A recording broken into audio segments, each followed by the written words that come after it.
Hello, welcome everyone. This is Kofi Blankson, and today in episode 3 of series 6 on our Agility for All YouTube channel, we'll be discussing frameworks to guide toward agility. And I'm privileged as always to be doing this with my colleague, consultant, Elvin, Assiam. Hi, Elvin, how are you doing? Hello, Kofi. I'm doing well. Are you Hi, sure? everyone. Just give me the energy in your voice. It sounds Yeah. amazing. So that's more like you, right? So, Yeah. and I like your background, by the way. And I think it points to the fact about what we are going to talk about. Yeah. Agile and all the multiple frameworks. So I think that we've said, Elvin, and I'm not sure whether you agree with me, that the framework largely is a specific approach that you want to use to either execute some agile work, either manage it, and also plan. And I know that these frameworks are in multiple forms, okay? And you typically put them under two categories. So first of all, that's one that is designed for teams, and there's also another one that's designed for organizations that are looking to scale, I beg your pardon, their agile methods across multiple teams. Which particular frameworks do you want us to speak about, Elvin? Okay. I maybe just explain a bit of my image. So this is like an umbrella. Yeah. Where we have agile, and then we have these little or multiple frameworks under the whole agile framework. Yeah. The whole agile umbrella. So agile itself is more of the name that, or the preference or the reference that these frameworks look up to in order to operate. So it's more like an umbrella body under the framework, exactly. Or some of the frameworks. Yeah. Exactly. So and then the one that is really popular and mostly used is Scrum. And I think Scrum is really popular, and maybe because it's easy to implement, but it's really difficult to master as always. I think Scrum is a way of life, and every day comes with its challenges. So it becomes a bit difficult, and it's really simple in explaining. Scrum is basically, it has rules, it has the event or the events or ceremonies you have to be doing while using this framework. And it's really, really important because it's also built on the empiricism, where we have transparency, inspection, and adaptation. So absolutely, it makes Scrum really simple for a lot of people to actually use. Mm-hmm. I think I like the way you put it, that apart from the roles and the artifacts, the values or the events that come also riding on the fact that you have empiricism, right? Which is what we call it, what is it, TIA, transparency? Yeah. Say again? Yeah, TIA, inspection, transparency, inspection, and adaptation. Yeah. Adaptation, absolutely. I like also to add that, hey, look, some of these print teams also, you operate within a specific time. So largely we say between 2 and 4 weeks, right? And then the whole idea is for you to be able to deliver value. Don't forget that we always talked about value. What value is it that you are bringing to your clients, right? I think that's very important for Scrum. How about XP? I see XP also there. You want to touch on XP? Yeah, the XP is more of an extreme programming. So it's another team level agile framework with its roots in software development. So actually XP is less regimented than many agile frameworks, and also it follows a set of values rather than steps, right? So the core values of extreme programming are this includes simplicity, is really simple, then the communication, consistent feedback, there's respect. And so I mean, extreme programming requires developers to first plan and understand the customer's user stories, their informal descriptions of features, and then feature requirements. So it really takes away a lot of risk, or you having to develop something that the customer wouldn't like. So you understand the customer, and it all boils down to customer centricity, right? Absolutely. So extreme programming is also a very wonderful agile framework. Agile framework. So you talk about the values, right? Is it fair to say that the values are almost the same as the Scrum values of when you mention simplicity, communication, consistent feedback, as well as respect? Because I know that in the Scrum values also you do have respect. I think you have focus as well. You have openness. What do you think about that? Courage and commitment.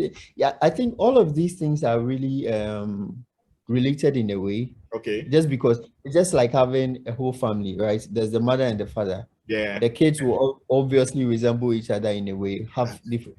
They have similar traits. same or similar characters, traits and everything, just like Yeah. that, right? So I think that makes it more like similar, sometimes a bit different, but they all have the same focus and they all have the same aim to Yeah. satisfy the customer, to reduce waste, and to bring value to the customer in the very fastest possible time. Yeah. Which one comes from Japan? I hear there's one also that's from a Japanese Yes, word. the Japanese one. That's kanban. Okay. So the meaning of kanban is just it's like it's a Japanese word which means visual signal or card. Okay. So it's more of just showing your work, or this also aids in transparency, right? Showing your work, what to be done, what is being done, and when it is done. I think if you may have a bit of a good explanation to add to this. Yeah, so one of the things I love about Kanban, and I've actually seen this in practice. I recall one of my agile coaches talking about the fact that you can relate them to like a swim lane, right? You know, the Olympic swimming pool and all those numerous lanes that you have. It'd be about 8 lanes or so that you have there, right? And so you're probably looking at, or largely looking at, what you need to do, what you are doing, and then what you have done. At the end of the day, the things that you have on your to-do lane should be equal to what you have done on your done lane as well. In any case, if you do have any impediments, you can introduce another lane called impediments on the things that you are doing. And I've seen this work in my organization and in other places that I have followed closely. And it's so sweet. You understand that you can easily incorporate it into the agile frameworks. And the thing around, there's a point you made about, I think, XP not being too rigid. Also, I think Kanban is not also very rigid, because you can quickly, adapt, pick what works from you in Kanban, apply it to Scrum or in XP, as it were. And I think that maybe that brings us to the next one, because there's a hybrid of Scrum and then Kanban, Elvin, which is a Scrumban. You want to talk about that too? Yeah, actually, a lot of organizations pick, or they try to combine multiple or two of these agile frameworks, right? Because they serve different purposes, and they want to achieve they want to make the use of the benefits of these frameworks at the same time. And if you are using Scrum, you are not prohibited from using the other frameworks, right? So other people combine Scrum with extreme programming, like tools have worked in. We use extreme programming with Scrum. We use Scrum with Kanban. Like you said, the Scrumban. Others also use Lean. Then there's Crystal. Maybe we mentioned a few of that. But then the Scrumban is a combination of Scrum, the whole Scrum, how Scrum works, and then there's the Kanban. So I think basically the idea behind it is that the Scrumban provides the structure of Scrum with the flexibility and then the visualization of Kanban, making it a highly visualization. That's very powerful. Workflow management. So then Kanban gives you the visualization, and then the Scrum also gives you the flexibility in your team in a way. Amazing. I think another framework also that I've seen in practice that works so great is what we call the Scrum or Scrum, Elvin, right? And that's largely helping organizations who have multiple Scrum teams trying to scale, you understand? So that because they normally see the need for them to collaborate to deliver complex solutions. So one Scrum team comes together with another and another and another.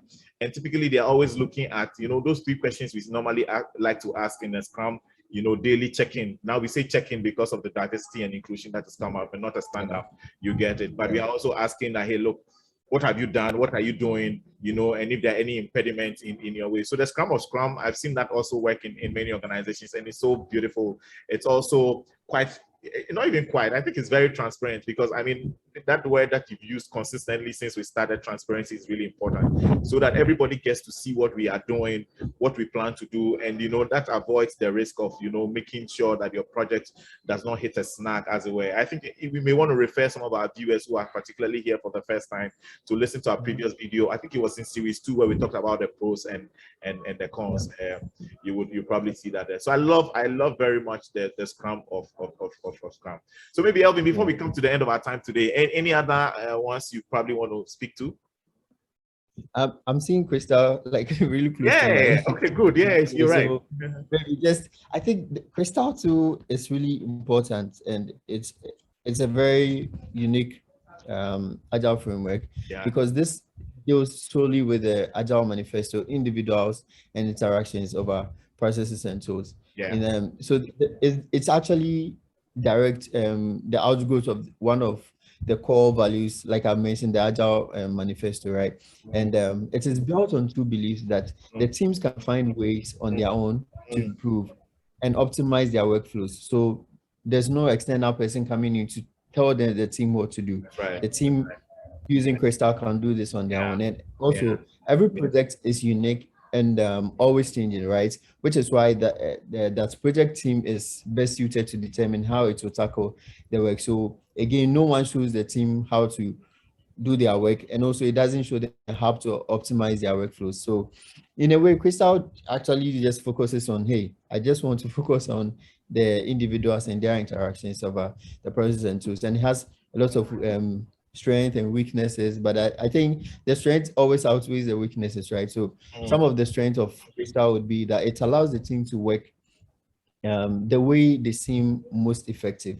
Also, it facilitates direct team communication. We've been talking about communication, transparency, and accountability, which is really key for this agile methodology, right? And then there's also the adaptive approach lets teams respond well to changing requirements. So it goes back to the fact that you have to be customer centric and you have to be flexible enough to accept change. Maybe the downside of it would be lack of predefined plans that can lead to scope creep, and also lack of documentation can lead to confusion sometimes. But hey, I think the advantages always outweighs the disadvantages. So that's a bit about Crystal. Yeah, Kofi. So when you say scope creep, you're referring to the fact that once we've concluded on the scope for any of our projects, we do not allow you allow how do you put it? You don't allow, or you rather allow for new requirements to come in, right? Especially when your product owner accept them. Okay. Exactly. Powerful. So I think I would like exactly like you explained, the scope creep is that you don't have to creep anything, or nothing has to. Don't allow anything to slip in. Once you agree on your scope, you just use your scope as a way. It has to be like that. Yes. No, but if the scope also, you may not be as agile as, because you know that we are exactly for a certain flexibility. Yes, so that becomes its downside. But I think people are being flexible now, so then we just allow something to happen if it's really important to happen in a sprint or within the scope, right? Yeah. Amazing. And I think on top of that flexibility also, there's something that you said that you really do not allow, you don't tell the team what to do.